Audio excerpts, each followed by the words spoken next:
Morning class. आज हम next unit शुरू कर रहे हैं, unit 5, that is surface chemistry. तो what do you mean by surface chemistry? तो सबसे पहले सरफेस केमिस्ट्री क्या होती है? देखो, केमिस्ट्री आपको पता है क्या होती है। जितने भी आपके आसपास केमिकल कंपाउंड दिखाई दे रहे हैं, उनके बीच में रिएक्शंस, वो रिएक्ट करके क्या प्रोडक्ट बनाते हैं, उनका रेट ऑफ रिएक्शन, एवरीथिंग। तो सरफेस का मतलब सरफेस के ऊपर जो हो रहा है, इसका मतलब कोई भी सरफेस आपको प्रोवाइड है, चाहे वो टेबल का हो, चाहे वो कोई ब्लैक बोर्ड हो, चाहे वो कुछ भी हो, कोई भी सरफेस हो सकता है, किसी का भी हो सकता है। और सरफेस के ऊपर अगर कुछ हो रहा है तो उसको उसके अंदर जो भी हम पढ़ेंगे वो सारा इसी चैप्टर के अंदर पढ़ेंगे। तो सरफेस केमिस्ट्री क्या है वो हम स्टडी कर रहे हैं। सबसे पहले डेफिनेशन, सरफेस केमिस्ट्री क्या है? तो surface chemistry deals with the phenomena that occur at the surface of the interfaces. Surface और इंटरफेसेस, सरफेसेस मतलब कोई भी सरफेस, और इंटरफेस का मतलब होता है एक फेस और दूसरे फेस के बीच की जगह। जैसे फॉर एग्जांपल आपने पानी रखा हुआ है, तो पानी एक सरफेस है, एक उसके अंदर फेस है, एक वायु है उसके चारों तरफ, तो वो एक फेस है, एक स्टेट है। तो उनके बीच में क्या आ रही है? पानी की लेयर आ रही है ना, जो दोनों को सेपरेट कर रही है। तो वो जो हो गई वो इंटरफेस हो गई, और वो सरफेस हो गया। तो उस सरफेस के ऊपर बहुत सारी प्रोसेसेस हो सकती हैं। फॉर एग्जांपल अगर आप सिंपल तरीके से समझो, तो अगर रेत उड़ रहा है तो पानी के ऊपर रेत के कण जो हैं वो आ जाएंगे। तो वो क्या हो गया? वो जो अभी फिनोमिना होगा वो सरफेस केमिस्ट्री के अंदर पढ़ा जाएगा। या आपने कभी देखा होगा कि टेबल के ऊपर या कोई चेयर के ऊपर जब हम कई दिनों तक कहीं चले जाते हैं बाहर घर से, और आकर देखते हैं तो उनके ऊपर रेत जमा होता है। तो वो रेत जो उसके ऊपर लगा हुआ है वो भी क्या है? वो भी एक सरफेस फिनोमिना है, बिकॉज डस्ट पार्टिकल्स एब्जॉर्ब हो गए हैं उस सरफेस के ऊपर। तो इसका मतलब सरफेस केमिस्ट्री किसके ऊपर डील कर रही है? जो सरफेस के ऊपर रिएक्शंस हो रही हैं उनके बीच में क्या रिएक्शंस हैं, क्या केमिकल कंपाउंड्स बना रहे हैं, एक दूसरे के साथ रिएक्शन करके क्या प्रोडक्ट बन रहा है, उन सब से डील कर रही है, दैट इज़ सरफेस केमिस्ट्री। तो अब मान लो फॉर एग्ज़ाम्पल यहाँ पे हम बात करते हैं सबसे पहले कि सरफेस केमिस्ट्री के अंदर क्या चीज़ होती है। क्या ये बल्क फिनोमिना होता है या ये सरफेस फिनोमिना होता है? उसको समझने के लिए पहले आपको ये समझना होगा कि फॉर एग्ज़ाम्पल हमारे पास कोई भी मैटर है, ठीक है ना, कोई भी मैटर है हमारे पास, ठीक है। मान लो मेरे पास ये ब्लॉक ही है, ठीक, कोई ब्लॉक ले लिया मैंने। अब इसके जो चारों तरफ आपको ये जो सरफेस दिखाई दे रहा है, अगर मैं बात करूँ, ये जो आपको दिखाई दिया ये सरफेस क्या है? इसका सिर्फ ऊपर का जो आपको दिखाई दे रहा है ये सरफेस है। इसका मतलब ये इसका एक्सटीरियर पार्ट है, ठीक है।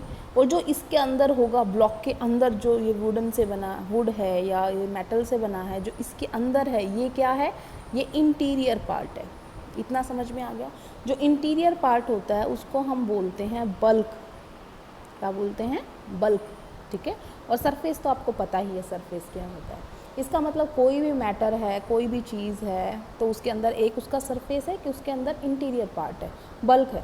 तो अब हम बात कर रहे हैं कि जो सरफेस केमिस्ट्री है वो किससे डील कर रही है? जो अभी मैंने बताया था, जो ये ब्लॉक था, इस ब्लॉक के, मान लो ये हमने ब्लॉक मान लिया, तो इसके चारों तरफ जो प्रोसेस हो रही होंगी, हम यहाँ अंदर वाले की डिटेल स्टडी नहीं कर रहे, हम किसकी कर रहे हैं? जो सरफेस के ऊपर हो रही है वो हम इसके अंदर स्टडी करेंगे, ठीक है। तो अब बात करते हैं कि सरफेस केमिस्ट्री की डेफिनेशन। तो सरफेस केमिस्ट्री की डेफिनेशन मैं लिख देती हूँ। सरफेस केमिस्ट्री, तो सरफेस केमिस्ट्री की डेफिनेशन क्या होगी? The branch of chemistry which deals with surface mechanism या सरफेस चेंजेस, ठीक है ना। मतलब सरफेस के अंदर क्या बदलाव हो रहे हैं, इसका मतलब क्या है? सरफेस चेंजेस का मतलब क्या है? कि फिज़िकल चेंज हो रहे हों या केमिकल चेंज हो रहे हों, उन सब के बारे में डिटेल स्टडी करना, वो आता है सरफेस केमिस्ट्री के अंदर। तो अब इसमें जो सबसे मेन टर्म आती है सरफेस केमिस्ट्री में, वो आती है एड्जॉर्प्शन। तो क्या होता है एड्जॉर्प्शन? एड्जॉर्प्शन क्या होता है? फॉर एग्जांपल मैंने अभी यहाँ पर एक टेबल बनाई, ठीक है ना, और इस टेबल के अंदर यहाँ पर कुछ पाउडर या कोई रेत के पार्टिकल्स यहाँ पे जमा हो गए, गिर गए, ठीक है, आप उसको एक कपड़े से लोगे और साफ़ कर दोगे, तब ये पार्टिकल ख़त्म हो जाएंगे, मतलब वहाँ से हट जाएंगे, ठीक है। लेकिन जब ये यहाँ पर गिरे हुए थे तो जो ये सरफेस था और ये इसको सरफेस ने इसको क्या किया है, एक तरीके का फील ऑफ अट्रैक्शन हो रहा है, कहाँ पर, यहाँ पर forces of attraction occurring between this dust particles and between the surface of the table.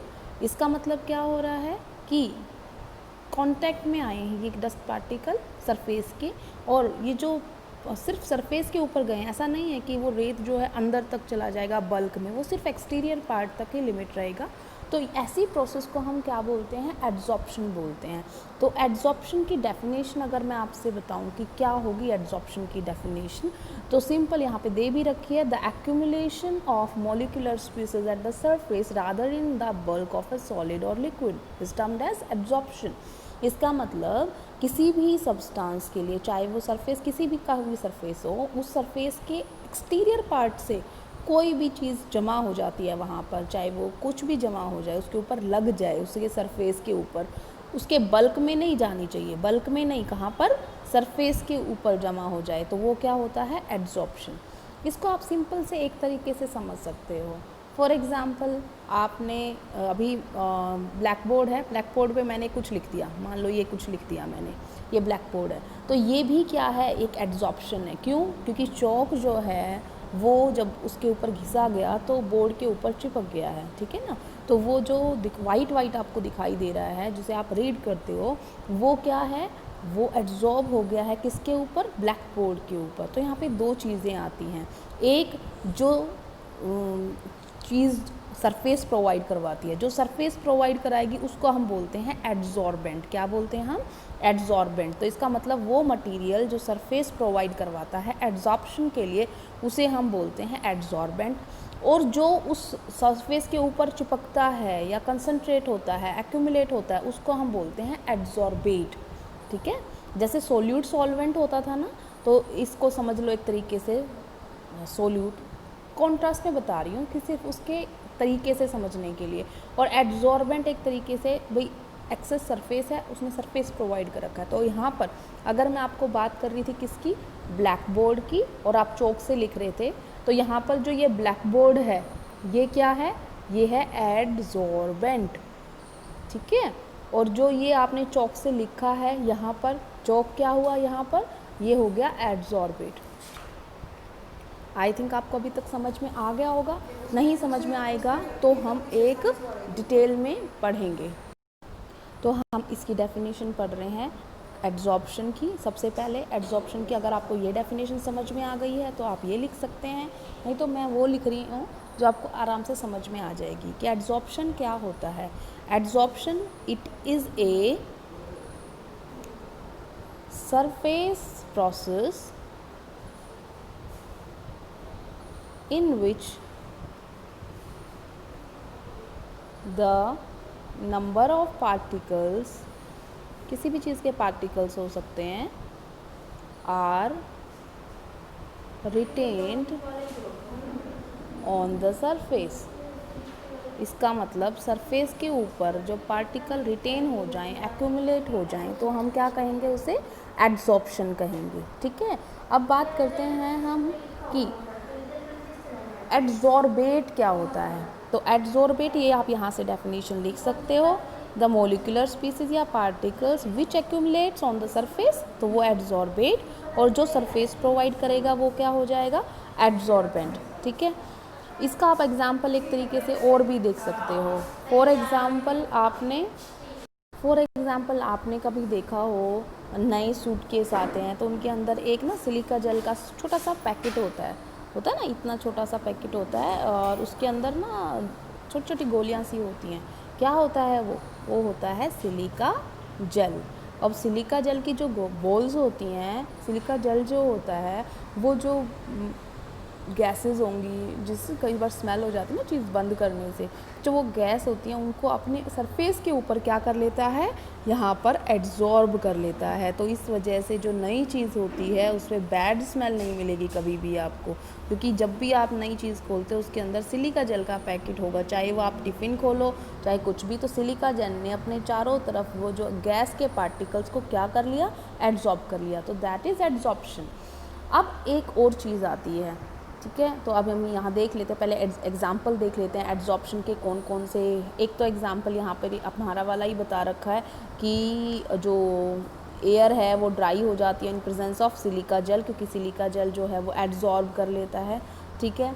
उसके बाद इन्होंने बोल रखा है aqua solution of rose sugar, कि अगर रोज़ जो शुगर होती है, चीनी जो होती है, अगर उसका एक्वा सॉल्यूशन बनाया गया तो animal charcoal becomes colorless as the coloring substance are absorbed by the charcoal।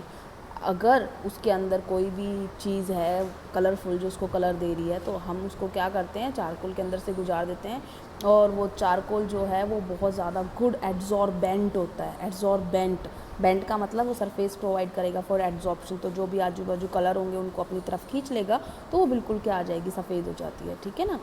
इसके बाद हम बात करते हैं कि जो ये गैसेस हैं, आपने देखा होगा ऑक्सीजन, हाइड्रोजन, कोई भी गैस होती है, वो जो चारकोल, अगर आपने पाउडर्ड चारकोल रखा है तो पाउडर्ड चारकोल के ऊपर क्या हो जाती हैं, एड्जॉर्ब हो जाती हैं, ठीक है। तो इस फिनोमिना को भी हम यूज़ कर सकते हैं।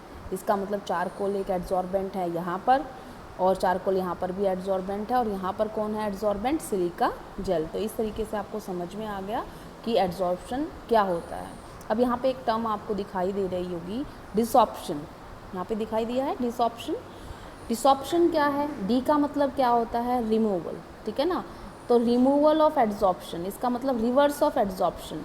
तो डिसॉप्शन क्या हुआ, इनवर्स ऑफ, या इनवर्स कह लो या उल्टा कह लो, आप कुछ भी कह लो, इनवर्स ऑफ एड्जॉर्प्शन। एड्जॉर्प्शन का उल्टा है, फॉर एग्जाम्पल मैंने ब्लैक बोर्ड पे चौक से कुछ लिखा, दैट वाज एड्जॉर्प्शन, बट मैंने थोड़ी देर बाद उसको मिटा दिया, या किसी बच्चे को बोला कि वो मिटा दे, तो उसने उसको पूरा मिटा दिया, क्लियर कर दिया, बोर्ड बिल्कुल क्लियर है, अब उसके ऊपर कोई चौक के पार्टिकल्स नहीं है, तो उसने क्या किया, डिसॉप्शन। इसका मतलब removal of the particles from the surface of black board of, या कोई भी सरफेस जो आप ले रहे हो। तो इसका मतलब डिसॉप्शन क्या होता है, it is the reverse process to adsorption, ठीक है। तो डिसॉप्शन क्या हुआ, रिवर्स ऑफ एड्जॉर्प्शन। इतना समझ में आ गया आपको। उसके बाद हम आते हैं, एक होता है सिर्फ सॉप्शन। सॉप्शन क्या होता है, सिर्फ सॉप्शन बोल रही हूँ मैं, सॉप्शन। अब ये क्या होता है, सॉप्शन होता है बेटा जिसके अंदर एड्जॉर्प्शन भी हो और एब्जॉर्प्शन भी हो।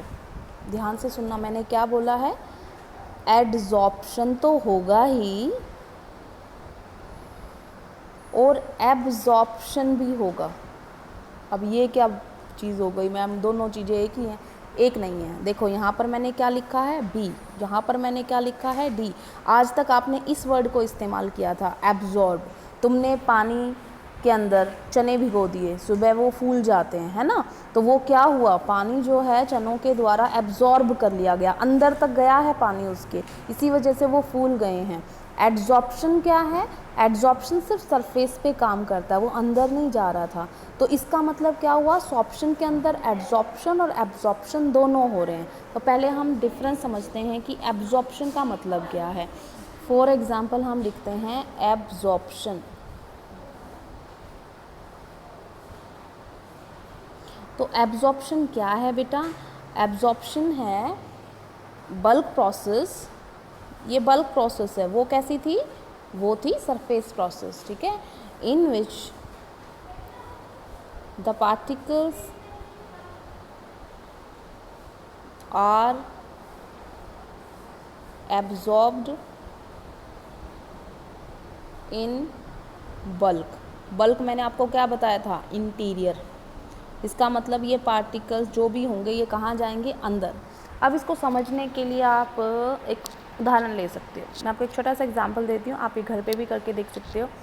फॉर एग्जांपल आपके पास कोई चौक है, वाइट चौक ही ले लो, ठीक है, और आपने उस वाइट चौक को इंक में डुबोना है। कोई भी इंक ले लेना या कोई वाटर कलर ले सकते हो आप, जो पोस्टर कलर होते हैं, या कोई भी ऐसी चीज़ जो आप यूज़ कर सको। वाटर कलर को थोड़ा पानी में घोल लेना, कोई भी कलर बना लेना, ठीक है। हमने क्या किया, हमने एक गिलास लिया, उसमें पानी है, कलरफुल पानी या कोई इंक, ठीक है। हमारा जो चौक था वो हमने डिप किया और 1 सेकंड के अंदर बाहर निकाल लिया। 1 सेकंड मतलब जस्ट उसको अंदर डाला है और बाहर निकाल लिया है। तो क्या होगा, सिर्फ क्या होगा मैं आपको बताती हूँ। अगर मैं आपको दिखाऊँ, मान लो हमारे पास यहाँ पर मान लो पिंक कलर है, ठीक है। तो मान लो ये हमारा पिंक कलर था, ठीक है ना। पिंक कलर के सॉल्यूशन में मान लो मैंने ये चौक डाला, तो हुआ क्या, इसके चारों तरफ जितना मैंने डुबोया 1 सेकंड में, उसके चारों तरफ क्या आएगा, इसके चारों तरफ वो पिंक कलर की लेयर आ जाएगी, ठीक है ना। आप इसको ब्रेक करके देखोगे, ब्रेक करके देखोगे तो चौक का कलर क्या था, चौक का कलर क्या था, चौक का कलर था क्या, ग्रीन। तो वो अंदर से क्या मिलेगा, ग्रीन, और बाहर से क्या मिलेगा, पिंक, या जो भी मैंने कलर दिखाया है यहाँ पर, ठीक है ना। अब मैं आपको दूसरी चीज़ बता रही हूँ। फॉर एग्ज़ाम्पल, अब आपके पास, आपने वही ग्लास लिया है, वही आपके पास सब कुछ है, और इसके अंदर आपने ये चौक डाला, ठीक है, और ये ग्रीन कलर का है पूरा। और अब मैं आपको कह रही हूँ कि आप इस सॉल्यूशन में डुबो, लेकिन आप 15 मिनट के बाद निकालना चौक को उसके अंदर से। आपने जब इस चौक को इसके अंदर डाला और 15 मिनट बाद जब आप निकालोगे इसको, तो जब आप उसको तोड़ के देखोगे ना चौक को, तो उसके चारों तरफ लाल रंग या जो भी पिंक कलर है वो मिलेगा, उसके अंदर भी कुछ हद तक मिलेगा, ठीक है ना। क्यों मिलेगा, क्योंकि अब वो जो पानी था, रंगीन पानी, वो इस चौक के अंदर जा चुका है, जबकि यहाँ पर सिर्फ कहाँ तक गया था, सिर्फ सरफेस तक। इसका मतलब क्या हुआ, इसमें पानी अंदर तक गया है और बाहर भी गया है। तो यहाँ पर क्या हुआ, जब पानी सरफेस के ऊपर भी है और बल्क में भी है, इसका मतलब क्या हुआ, ये जो प्रोसेस है ये क्या है, सॉर्प्शन। और यहाँ पर सिर्फ क्या हो रहा था, एड्सॉर्प्शन।